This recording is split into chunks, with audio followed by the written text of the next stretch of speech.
देश के खिलाफ अब तक जो पत्थर चलाते थे, अब इन सब की दुकानें बंद होंगी। जी हां, घाटी के गुनहगारों पर चाबुक चलेगा। वो तस्वीरें आपको याद होंगी, हजारों बार आपने वो तस्वीरें देखी हैं। ये देखिए, एक तरफ भारतीय फौज और सेना और पुलिस और दूसरी तरफ पत्थर। ये पत्थर कश्मीर में चला करते थे, आजकल कुछ कम हो गए हैं 370 हटने के बाद। ये देखिए, इन पत्थरबाजों को 500-500 रुपए मिलते थे और अब पत्थरबाजी कम हुई है, लेकिन अब इन पत्थरबाजों पर बड़ी कार्रवाई की तैयारी हो गई है। कार्रवाई क्या होगी आपको बताएं, लेकिन जरा पत्थरबाजों के विजुअल मैं आपको दिखा रहा हूं और एम्बियंस के साथ कि किस तरह से कोराम मचाते थे। ये देखिए जरा पत्थरबाज कैसे, अगर इसमें आवाज सुना सकूं मैं, कि चढ़कर देखिए पुलिस की गाड़ी पर चढ़कर पूरी तरह से उसे तबाह और बर्बाद करते थे। फुल स्क्रीन जरा तस्वीर में दिखाऊं, उसके बाद बताऊंगा कैसे इनका दाना पानी बंद होगा, कैसे अब इनका बोरिया बिस्तर पैक होगा। तस्वीरें आपके सामने देखिए जरा, ये पत्थरबाजी की तस्वीर कश्मीर से आया करती थी, लेकिन अब इन पत्थरबाजों पर चाबुक चलने वाला है। आइए एक और तस्वीर आपको दिखाते हैं, एक और तस्वीर देखिए जरा। पत्थरबाज, ये देखिए, मास्क लगाकर, हाथों में बैनर लेकर, आईएसआईएस का झंडा भी लेकर ये पत्थर चलाया करते थे देश की फौज पर, सेना पर। लेकिन अब ये पत्थरबाजी बंद करनी पड़ेगी, क्योंकि सरकार ने तैयारी कर ली है इनके खिलाफ बहुत कड़ा एक्शन लेने की। देखिए क्या होने जा रहा है इनके खिलाफ, आपको बताते हैं इन पत्थरबाजों पर नकेल कैसे कसी जाएगी। सबसे बड़ी चीज देखिए कि पत्थरबाजों को अब सरकारी नौकरी नहीं मिलेगी। अगर हाथ में पत्थर उठाया और सेना की तरफ चलाया और शिकंजे में आ गए तो कोई सरकारी नौकरी नहीं दी जाएगी। पत्थर फेंकने वाले विदेश नहीं जा पाएंगे। क्यों? क्योंकि इनका पासपोर्ट कभी नहीं बन पाएगा अगर इन्होंने देश के खिलाफ पत्थर चलाने की ये गुस्ताखी की। इसके अलावा आपको बताएं, इनका पासपोर्ट नहीं बनेगा। पासपोर्ट में जो सिक्योरिटी क्लियरेंस होता है वो नहीं मिलेगा इन्हें। देश के खिलाफ पत्थर तो पूरी तरह से कश्मीर में जो भी सरकारी सुविधाएं दी जाती थी, मासूम और बच्चे नाम से इन्हें यह कहकर छोड़ दिया जाता था कि बहक गए और पत्थर चला रहे हैं। लेकिन इसके बाद अब सीआईडी ने बाकायदा यूनिट्स को, अलग अलग यूनिट्स को सर्कुलर जारी किए और सर्कुलर जारी करके कहा गया है कि इन पर सख्त नजर रखी जाए और ना इनको सरकारी नौकरी, ना इनको पासपोर्ट, ना ये विदेश जा सकेंगे। ये हथौड़ा चला है इन पत्थरबाजों पर। तो सिर्फ ये पत्थरबाजी नहीं, आइए आपको दिखाते हैं एक और। इससे पहले अब तक आतंकियों को समर्थन करने वाले बहुत से थे। सलाउद्दीन की तस्वीर आप बखूबी जानते हैं, बड़ा आतंकी पाकिस्तान अधिकृत कश्मीर में छिपा होता है। सोचिए ये आतंकी देश के खिलाफ साजिश रचता था और इसकी औलादे, इसके सुपुत्र, इसके बेटे कश्मीर में नौकरी कर रहे थे। अब तक कश्मीर में सरकारी नौकरी कर रहे थे, सरकार से पैसा ले रहे थे और पिता से भी संपर्क में थे। इनके ऊपर भी हंटर चला। घाटी में आतंक और आतंक के पनागारों पर एक के बाद एक प्रहार हो रहा है। एक तरफ तो सेना आतंकियों को ढेर कर रही है, वहीं आतंकवादियों के समर्थक एक एक के पर चाबुक चल रहा है। कुछ दिन पहले जम्मू कश्मीर में सरकारी नौकरी करने वाले 11 लोग बर्खास्त कर दिए गए। ये लोग नौकरी की आड़ में आतंकियों की मदद कर रहे थे। इन 11 लोगों में आतंकी सलाउद्दीन के 2 बेटे शामिल, 2 बेटे सलाउद्दीन के। सलाउद्दीन का बड़ा बेटा सैयद अहमद शकील हिजबुल के लिए हवाला के जरिए पैसे भेजने का काम कर रहा था। वहीं छोटा बेटा शाहिद यूसुफ, जो कि कृषि विभाग में नौकरी करता था। सोचिए, कृषि विभाग में नौकरी कर रहा था, हमारे आपके टैक्स के पैसे से तनख्वाह उठा रहा था, अपने पिता के आतंकी संगठन से जुड़ा हुआ था। फिलहाल इन सभी आतंक के पनागारों को बर्खास्त कर दिया गया। वहीं अब मतलब साफ है कि देश के खिलाफ साजिश रचने वाले ऐसे गद्दारों से कोई रहम नहीं बरता जाएगा। ऐसे गद्दारों पर कार्रवाई का सिलसिला जारी रहेगा। बड़ी बात आपको बताएं, सीआईडी के सूत्रों से जो जानकारी मिली है उसके मुताबिक 20 कर्मचारियों को जल्द ही बर्खास्त किया जाएगा। 20। इस बारे में टेरर मॉनिटरिंग ग्रुप और स्पेशल टास्क फोर्स की बैठक हो चुकी है, जिसमें टास्क फोर्स ने कार्रवाई के लिए हरी झंडी दे दी है। जल्द ही इन कर्मचारियों को बर्खास्त कर दिया जाएगा। यह बड़ी कार्रवाई हुई है। यह बड़ी कार्रवाई शायद अब से बहुत पहले इन लोगों पर हो जाती तो कश्मीर के हालात न जाने कब के सुधर चुके होते। न पत्थरबाज होते, न आतंकी होते, न अलगाववादी होते। बहरहाल खबरों में आगे बढ़ते हैं। दंगा राज से राम राज तक। दरअसल अमित शाह उत्तर प्रदेश के 1 दिवसीय दौरे पर थे और अमित शाह ने अखिलेश यादव पर हमला करते हुए सीधे सीधे यह बात उछाली कि दरअसल दंगा राज जो अखिलेश के दौर में हुआ करता था, वो दंगा राज को योगी आदित्यनाथ ने राम राज में बदल दिया है। राम राज से, दंगा राज से कैसे राम राज में तब्दील हुआ यूपी, हुआ भी रहे या नहीं हुआ है, यूपी के लोगों से जानेंगे और बताएंगे। उससे पहले जरा आप ये रिपोर्ट देखिए।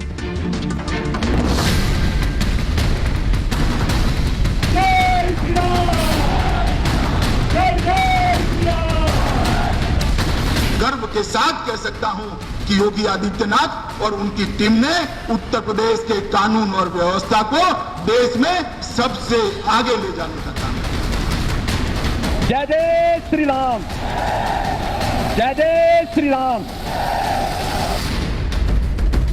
योगी ने यूपी को दंगा राज से राम राज बना दिया। बीजेपी के सबसे बड़े चुनावी चाणक्य को पता है कि रामराज के वादे के साथ ही सत्ता में आए थे और इसी वादे को पूरा करने के नाम पर ही यूपी को साधा जा सकता है। शाह ने योगी के काम को हथियार बनाकर अखिलेश और मायावती को आईना भी दिखा दिया। अखिलेश भाई, आप और बुआ जी दोनों 15 साल का हिसाब लेकर आ जाओ। 15 साल में आधा भी किया है तो यूपी की जनता तो माफ कर देगी जितना योगी जी ने 4 साल के। विरोधी योगी पर हमला करने से नहीं चूकते। अपराध और माफिया राज को यूपी की राजनीति ही पालती पोसती आई है, जिस पर योगी ने सबसे बड़ी स्ट्राइक की है। और रामराज की तस्वीर में अपराध और अपराधियों की कोई जगह नहीं। पहले का उत्तर प्रदेश मुझे ठीक तरह से याद है। चाहे दिन दहाड़े गोलियां चलती हो, चाहे दंगों से ग्रस्त उत्तर प्रदेश, योगी आदित्यनाथ और उनकी टीम ने उत्तर प्रदेश के कानून और व्यवस्था को देश में सबसे आगे ले जाने का काम किया। प्रदेश के अंदर अपराध और अपराधियों के प्रति जीरो टॉलरेंस की नीति के तहत कार्य होना चाहिए। किसी व्यापारी का, किसी नागरिक का उत्पीड़न कतई नहीं होना चाहिए। हर एक व्यक्ति को न्याय मिले, सरकार का एक ध्येय होना चाहिए। गृह मंत्री जी, कितनी भी आप योगी जी की झूठी तारीफ कर लीजिए, लेकिन उत्तर प्रदेश की जनता ने कोविड काल में किस तरह से अपनों को अपनी आंखों के सामने तड़पते हुए, मरते हुए देखा है। 2022 के चुनाव में उत्तर प्रदेश की जनता भारतीय जनता पार्टी के ऊपर में जो सत्ता का नशा है उसको उतार देगी। उत्तर प्रदेश के मुख्यमंत्री लगातार झूठ पर झूठ बोल रहे हैं और अमित शाह की झूठी तारीफ। अरे आप उत्तर प्रदेश के हालात देख लेते, आंकड़े कह रहे हैं। अमित शाह का कहना है कि उत्तर प्रदेश दंगा राज से रामराज बन गया। क्या वाकई ऐसा हुआ है? उत्तर प्रदेश में दंगों की पहली तस्वीर आपको दिखाते हैं। उत्तर प्रदेश में पहले आए दिन दंगे होते थे और दंगे क्या उसके बाद नहीं हुए। योगी राज में भी दंगा हुआ सीए के दौरान। यह देखिए 20 दिसंबर 2019 की तस्वीर मैं दिखा रहा हूं। लेकिन इस दंगों के दौरान और दंगों के बाद क्या कार्रवाई की योगी ने, यह बड़ी तस्वीर है। यह देखिए 20 दिसंबर 2019 की तस्वीर मैं दिखा रहा हूं। योगी राज में दंगा हुआ तो क्या एक्शन हुआ, अखिलेश के राज में दंगा हुआ तो क्या एक्शन हुआ। अब सवाल यह है कि योगी राज में जो राम राज का दावा किया जा रहा है, क्या वो दावा सही है? इस सवाल का जवाब तलाशने के लिए हम सबसे पहले आपको राम राज को समझना होगा। आपको सबसे पहले बताते हैं कि आखिर राम राज में होता क्या है और योगी राज में क्या हो रहा है। उसके बाद बताएंगे दंगों की हकीकत। यह जरा देखिए, आपके सामने दो ग्राफिक्स हैं। पहला है राम राज। राम राज का मतलब शासन व्यवस्था से सुखी जीवन। बीजेपी का दावा यह है कि योगी ने क्या किया, सख्त शासन दिया उत्तर प्रदेश को और उत्तर प्रदेश को सख्त शासन देने से उत्तर प्रदेश पटरी पर आया। रामराज में दूसरी चीज जो होती है, सुविधाओं से भरी व्यवस्था होती है। बीजेपी का दावा यह है कि 44 योजनाएं हम ऐसी लाए हैं जिसमें हम अव्वल हैं और इन योजनाओं के जरिए यूपी को हमने सुविधाएं दी हैं। रामराज का मतलब है प्रजा के हित में तमाम फैसले। बीजेपी का कहना है कि योगी आदित्यनाथ ने जो जनसंख्या नियंत्रण नीति लेकर आ रहे हैं और इस तरह की जितनी नीतियां ला रहे हैं, ये सब प्रजा के हित में यानी जनता के हित में है, लोगों के हित में है और उत्तर प्रदेश को उत्तम बनाने के हित में है। रामराज में अगली बड़ी चीज कानून का राज हो, अपराध ना हो।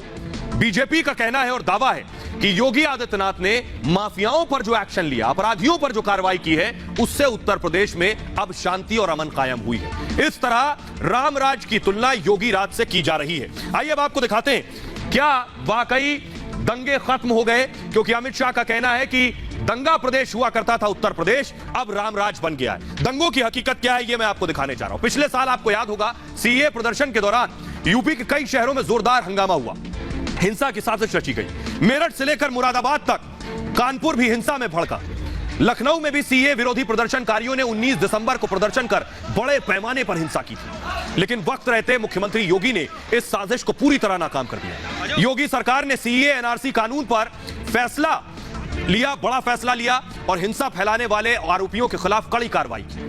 दंगाइयों को पोस्टर बाकायदा उत्तर प्रदेश की सड़कों पर चस्पा कर दिए गए कि जिन जिन ने उत्तर प्रदेश में सार्वजनिक संपत्ति को नुकसान पहुंचाया है, उनसे वसूली की जाएगी। यूपी में पिछले 4.5 साल में अब तक 135 से ज्यादा अपराधी मारे गए हैं। योगी सरकार में गैंगस्टर एक्ट के तहत कुल 15 अरब 74 करोड़ रुपए से अधिक की अवैध संपत्ति को जब्त किया गया है। जनवरी 2020 से जुलाई 2021 तक रिकॉर्ड 13 अरब 22 करोड़ रुपए से ज्यादा अवैध संपत्ति जब्त की गई। 13,700 से ज्यादा अभियोग गैंगस्टर अधिनियम के तहत केस दर्ज किए गए, जिनमें 43,000 से ज्यादा अपराधियों की गिरफ्तारियां हुई। लेकिन अब जरा पन्ना पलटिए 2017 से पहले चलिए। इससे पहले इसके उलट अखिलेश यादव 2012 से 2017 तक सूबे के मुख्यमंत्री रहे उनके इस 5 साल के कार्यकाल की अगर बात करें तो सीधे तौर पर यह साफ हो जाता है इस दौरान उत्तर प्रदेश में सांप्रदायिक हिंसा भी हुई। 2013 आपको याद होगा, और न सिर्फ यूपी के लोगों को, पूरे देश को याद होगा, 2013 में कवाल गांव में एक छोटी सी छेड़छाड़ की वारदात ने दंगे का रूप ले लिया। पूरा मुजफ्फरनगर जल उठा था, आगजनी और मारकाट हुई, 43 से ज्यादा लोग मारे गए। 2013 में दंगों का सिलसिला थमा नहीं।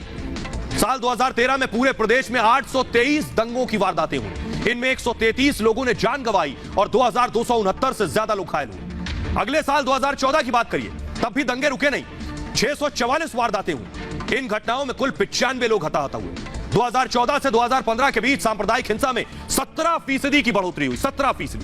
2015 में 751 दंगे हुए और 97 लोग मारे गए। मुख्यमंत्री अखिलेश यादव ने बेहतर पुलिस व्यवस्था के दावे किए, लेकिन आंकड़े उनके शासन प्रशासन की पोल खोल देते हैं। प्रदेश में महिलाओं के खिलाफ होने वाले अपराधों ने आसमान छू लिया। 2014 में यूपी में करीब 3467 रेप की घटनाएं हुई। सोचिए, लगभग 3500 रेप। हैरान करने वाली तस्वीर थी। अगले ही साल 2015 में की वारदात में 161% की बढ़ोतरी हो गई। सोचिए, 161% की बढ़ोतरी, और 9075 रेप के मामले दर्ज किए गए। 9075। 2016 में 15 मार्च से 18 अगस्त के बीच महज 6 महीनों में 1012 रेप के मामले दर्ज किए गए, और इस दौरान छेड़छाड़ भी रिकॉर्ड की गई, जो कि 4520 मामले दर्ज हुए छेड़छाड़ के। आइए, तो योगी आदित्यनाथ के राज में दंगों में कमी आई और दंगाइयों पर एक्शन हुए। ये दो चीजें हुई। एक और बड़ी चीज कि योगी के राज में तड़ा-तड़ा एनकाउंटर हुए। ये गाड़ी याद है, सफेद रंग की गाड़ी आपको, विकास दुबे का एनकाउंटर है। विकास ने भागने की कोशिश की, फरार होने की कोशिश की पुलिस के शिकंजे से, और एनकाउंटर में ढेर कर दिया गया। ये तस्वीरें देखकर आज भी यूपी के अपराधी सिहर उठते हैं। ये तस्वीरें देखकर उत्तर प्रदेश के अपराधियों को नींद नहीं आती है। शायद ये जरूरत भी थी उत्तर प्रदेश में अपराध को खत्म करने की, लेकिन क्या अपराध खत्म हुआ? शामली की तस्वीर आपको दिखाते हैं, ये देखिए जरा। अपराधियों में इतना खौफ क्या पहले कभी रहा कि हाथ उठाकर खुद ही थाने तक पहुंच गए? देखिए जरा, हाथ उठाकर खुद ही थाने पहुंच गए सरेंडर करने। किस राज्य में, किस प्रदेश में आपने देखा कि अपराधी इस तरह सरेंडर करने जाते हैं? उन्हें डर है कि उनकी जान ना चली जाए, उन्हें डर है एनकाउंटर ना हो जाए, उन्हें डर है कि बड़ी कार्रवाई ना हो, इसलिए खुद ही सरेंडर करने पहुंच गए। लेकिन हकीकत क्या है आंकड़ों में, ये आपको बताता हूं। देखिए जरा, गृह मंत्री अमित शाह और योगी आदित्यनाथ जो दावे कर रहे हैं उसकी हकीकत क्या है, ये जानते हैं। पिछले 4.5 साल के कार्यकाल में यूपी में पुलिस और अपराधियों के बीच 7500 एनकाउंटर हुए। देखिए जरा, ये ग्राफिक्स आप देख रहे हैं, 7500 एनकाउंटर हुए हैं उत्तर प्रदेश में। पुलिस और अपराधियों के बीच ये एनकाउंटर हुए हैं। एनकाउंटर में हुआ क्या? 135 से ज्यादा मोस्ट वांटेड अपराधी ढेर कर दिए गए उत्तर प्रदेश में। 2900 से ज्यादा गंभीर अपराधी जख्मी हुए, 2900 अपराधी जख्मी हुए। यूपी में हर 10वें दिन, अगर आंकड़ा लगाएं 7500 एनकाउंटर का, तो हर 10वें दिन यूपी में एक एनकाउंटर होता है। फरार होने के दौरान डॉन विकास दुबे का एनकाउंटर भी शामिल है। 11981 अपराधियों की जमानत अब तक रद्द हो चुकी है यूपी में, जबकि सिर्फ और सिर्फ कैराना में एक हफ्ते में 28 अपराधियों ने सरेंडर कर दिया। यह देखिए तस्वीर आपके सामने, 28 अपराधियों ने सरेंडर कर दिया है अकेले कैराना में। यह खौफ है, और शासन और कानून और प्रशासन का खौफ अपराधियों में बहुत जरूरी है। तभी आम इंसान सुकून से सो पाएगा, चैन से घर से बाहर निकल पाएगा रात के अंधेरे में।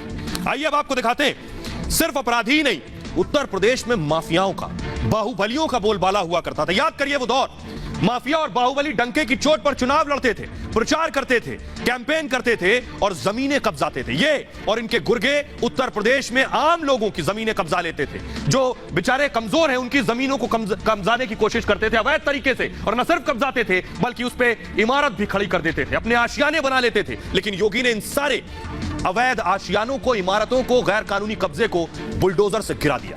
यह भी यूपी में हुआ। उत्तर प्रदेश की योगी आदित्यनाथ सरकार ने माफियाओं के खिलाफ भी लगातार अभियान चलाकर कार्रवाई की। इसके तहत सुंदर भाटी से लेकर अतीक अहमद और मुख्तार अंसारी जैसे बड़े बड़े माफियाओं पर सख्त एक्शन हुआ। एक के बाद एक बड़े माफियाओं को न सिर्फ जेल की हवा खिलाई बल्कि उनके खौफ का खात्मा कर दिया। माफिया सुंदर भाटी पश्चिमी यूपी का खौफ का सबसे बड़ा नाम हुआ करता था। यूपी से लेकर हरियाणा और दिल्ली तक सुंदर भाटी का गैंग फैला था। लेकिन योगी सरकार ने न सिर्फ सुंदर भाटी पर एक्शन लिया बल्कि उसकी अवैध संपत्ति पर बुलडोजर चलवा दिया। उसके तमाम अवैध इमारतों को ध्वस्त कर दिया गया। योगी सरकार ने सुंदर भाटी गैंग के 9 सदस्यों पर कार्रवाई की। इसमें 63 करोड़ 24 लाख 53 हजार की संपत्ति पूरी तरह से नस्तनाबूद कर दी। भाटी गैंग के 3 सदस्यों को जेल भेज दिया गया। आपको बताएं कि यूपी के पूर्वांचल में माफिया अतीक अहमद का खौफ होता था। अतीक का खौफ, अरबों की संपत्ति पर अवैध कब्जा किया, लेकिन योगी का ऐसा बुलडोजर चला कि तमाम अवैध संपत्ति पूरी तरह से ध्वस्त। सीएम योगी के आदेश पर माफिया अतीक के पूरे साम्राज्य को तबाह कर दिया गया। अतीक खुद इस वक्त गुजरात की साबरमती जेल में बंद है और अपने दिन गिन रहा है, हाथ जोड़ रहा है कि उत्तर प्रदेश वापस ना आना पड़े। जबकि यूपी पुलिस ने प्रयागराज में ही अब तक 3 अरब 25 करोड़ 87 लाख की अतीक की संपत्ति जब्त की। गैंग के खिलाफ 21 मुकदमे दर्ज हुए, 9 गुर्गों को बाकायदा जेल में डाल दिया गया। डॉन मुख्तार अंसारी पर भी योगी सरकार ने कहर बरपाया। पहले मुख्तार को पंजाब की जेल से उत्तर प्रदेश लाए, उत्तर प्रदेश के बांदा जेल में उसे बंद किया गया और इसके बाद आजमगढ़, मऊ, वाराणसी में मुख्तार की अवैध संपत्ति पर कार्रवाई हुई। योगी के बुलडोजर के आगे डॉन मुख्तार पूरी तरह खत्म हो गए। ना तो कोई इमारत बची है, ना ही मुख्तार का वो मुख्तार रह गया है। महंगी गाड़ियां पूरी तरह से जब्त कर ली गई। मुख्तार गैंग के 244 सदस्यों पर कार्रवाई हुई। 1 अरब 94 करोड़ 82 लाख 67 हजार 859 रुपए की संपत्ति मुख्तार की जब्त की जा चुकी है। 158 सदस्य मुख्तार के अब तक गिरफ्तार किए गए हैं। यह था योगी का चाबुक। आइए अब आपको दिखाते हैं। इतना ही नहीं, भ्रष्टाचार पर भी योगी का हथौड़ा चला है। आपको याद होगा उत्तर प्रदेश में करप्शन पीक पर था, कैसे करप्शन कम हुआ है। ज्यादातर चीजें ऑनलाइन हो गई हैं, तो वसूली का जो जरिया थे वो सब बंद हो गए। टेबल के अंदर से जो रिश्वत लेने का की संस्कृति बन गई थी वो खत्म हुई। क्या किया योगी आदित्यनाथ ने? जड़ों में घुसे, जी हां, जड़ों में घुसे भ्रष्टाचार को रोकने के लिए योगी ने पूरी कोशिश की। आपको बता दें कि 2017 से लेकर अब तक भ्रष्टाचार के आरोप में 94 पीसीएस अधिकारियों पर दंडात्मक कार्रवाई हुई है। जी हां, सोचिए, 94 पीसीएस अधिकारियों पर कार्रवाई हुई। 2 साल में 2100 अफसर और कर्मियों के खिलाफ एक्शन हुए। 2020 में 325 अधिकारी और कर्मियों को भ्रष्टाचार के आरोप लगने के बाद जबरदस्ती रिटायर किया गया कि आप इस लायक नहीं हैं कि आप यूपी में काम करें। इसके साथ 450 अधिकारियों और कर्मचारियों पर निलंबन और डिमोशन की कार्रवाई भी की गई। 2 साल में 429 पुलिसकर्मियों के खिलाफ कार्रवाई हुई है। भ्रष्टाचार के आरोपी पुलिसकर्मियों पर 14 मुकदमे दर्ज कर दिए गए। भ्रष्टाचार के आरोप में 2 पुलिसकर्मियों को बर्खास्त कर दिया गया। यह कार्रवाई हुई है योगी राज में करप्शन और भ्रष्टाचार करने वालों पर। आइए अब आपको सुनवाते हैं। मैंने आपको पूरा रिकॉर्ड बता दिया। अमित शाह के अपने दावे हैं कि यूपी में रामराज आ गया, लेकिन हकीकत तो यूपी की जनता ही बताई। इसलिए यूपी के लोगों को सुनिए। जो दावा अमित शाह कर रहे हैं कि दंगा राज से रामराज हुआ, यूपी के लोग उसे महसूस कर रहे हैं, उसका एहसास भी है उन्हें। सुनिए जरा। उनका काम तो बहुत अच्छा चल रहा है, खास तौर पे गुंडा माफियाओं के लिए। सब हाथ खड़े करके पुलिस चौकी में जा रहे हैं कि सर मुझे माफ कर दीजिए। ऐसा ही होना चाहिए, कानून होना चाहिए सही। प्रीवियस गवर्नमेंट से अगर हम देखें तो फिर इस कार्यकाल में जरूर क्राइम कम हुआ है, बट बिल्कुल क्राइम तो खत्म देखिए किसी गवर्नमेंट में नहीं हो सकता है। हाँ, डेवलपमेंट के लिए बहुत सारे वर्क किए गए हैं जो आजकल वो पोर्ट्रे भी कर रहे हैं through their posters and all. तो हाँ, डेवलपमेंट के लिए अच्छा वर्क। बहुत अच्छा उनके अब तक में जितने भी देखा जाए कार्य, कोई भी ऐसा खराब नहीं निकला मुझे। क्राइम के रेकॉर्ड तो बहुत अच्छा ही है, वो तो सबसे अच्छा है। उनका कोई भी काम धरातल पर दिख रहा हो तो बताइए। क्राइम तो काफ़ी कम हुआ है पहले से। उन्होंने पुलिस व्यवस्था काफ़ी ज़्यादा मजबूत की है और उन्होंने शिक्षा के क्षेत्र में भी अच्छा काम किया है। करप्शन बंद हुआ है। रामराज की तरफ लेकर जा रहे हैं। राम हमारे मर्यादा पुरुष हैं और उनके हिसाब से हम लोगों को चलना चाहिए, उनको देख के। योगी आदित्यनाथ यूपी को रामराज की तरफ लेके जा रहे हैं। क्राइम बहुत कम है, पहले तो बहुत था, अब तो बहुत कम हो गया जब से हमारे मुख्यमंत्री योगी आदित्यनाथ जी बने हैं। इनकी गवर्नमेंट में और सपा गवर्नमेंट में कोई फर्क नहीं लगता है। इतना क्राइम सपा में भी था, इतना ही क्राइम आज भी यूपी गवर्नमेंट में। हाँ, मायावती गवर्नमेंट बेटर थी।